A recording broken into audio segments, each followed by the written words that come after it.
Okay, so the Awesome. next one I think is actually probably one of my favorite topic areas that we've got today, and that is new riders. What recommendations do we have for new people getting into the sport, for people wanting to start out? And then I'll quote one of the questions in a minute because it just tickled me. But I think if it's okay, I'm going to jump straight in with part of this. So the where Okay. to start beginner. Now, I get asked this all the time, like, what bike should I go ride? What should I buy? What kit? Where should I start?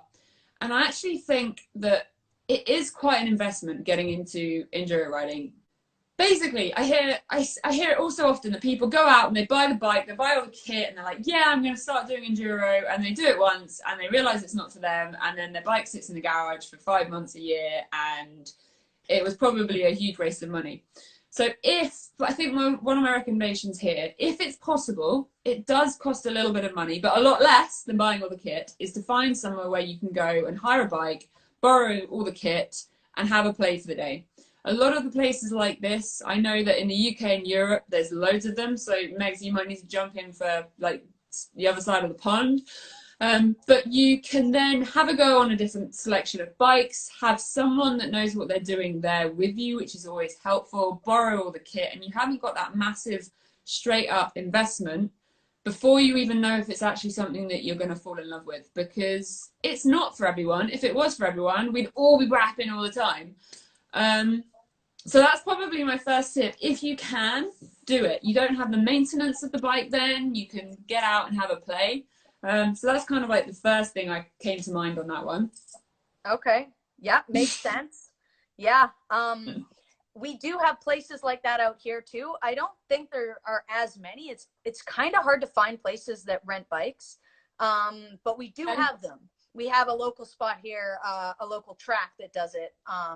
Popcom. Come England!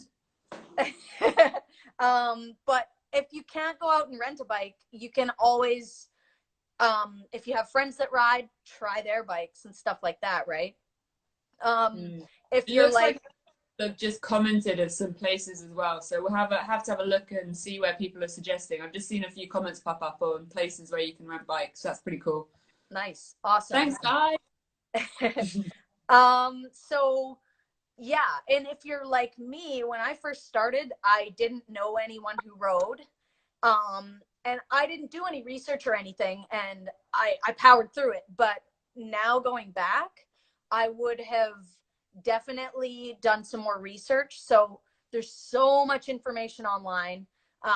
You go on Instagram and there's tons of people who ride. You can ask for advice. You can see what beginners are choosing for what type of terrain you want to ride. The biggest thing I would say for people who are just getting into riding is don't have an ego. So don't go out there and be like, well, you know what? I'm going to buy a 300 because Graham Jarvis rides a 300. Or I'm going to buy a 450 because it's the biggest bike there is. Just I like the thought. put the ego away, tell it no, and really get the bike that is going to suit the type of riding you do and that isn't going to scare you right off the bat. So I'm talking like something a little bit more mellow, maybe even get like an air-cooled Honda or something if you're totally new to riding, right?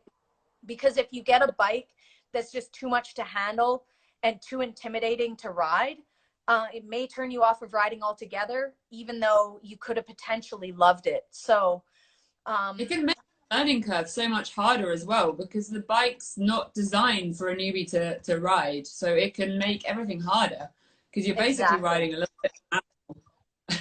Yeah, and that exact same thing happened to me. So yes, I started on a smaller bike, TTR 125, but as I grew out of that, I never physically grew out of it. I switched to a 250 motocross bike. It was a KX 250F that was done up for freestyle. So it had suspension on it for hitting 100-foot ramps. And I had no idea. I was so new, and I was out riding in the gnarly single track on this 2x4 of a bike And I specifically remember when I first bought it, okay, so this is my first time, you know, getting used to the bike after I had a smaller bike.